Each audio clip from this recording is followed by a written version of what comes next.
مهندس سلام، وقت بخیر. اینم برد شبیه سازی اینورتر سامسونگ شما از موتور کمپرسور، مشتری به نام آقای منتظری. فن داخل یخچال و فن کندانسور و فن داخل فریزر. الان در یخچال رو باز کنم، بخش در فریزر رو باز کنم، خاموش. در یخچال رو باز کنم، خیلی عالی کارش انجام میده. دستگاه از برق میکنم،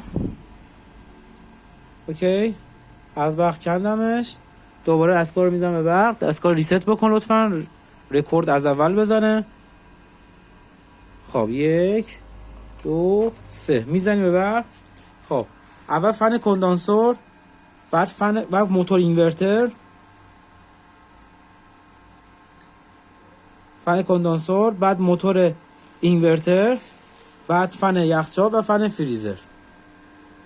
این همه اتفاقات ظرف کمتر از این چند ثانیه همه انجام میده. من یک ماژول اینجا اجرا کردم، خب این قسمت چراغ، که بتونه اطلاعات اینو هم روی این قسمت هم رونمایی بشه.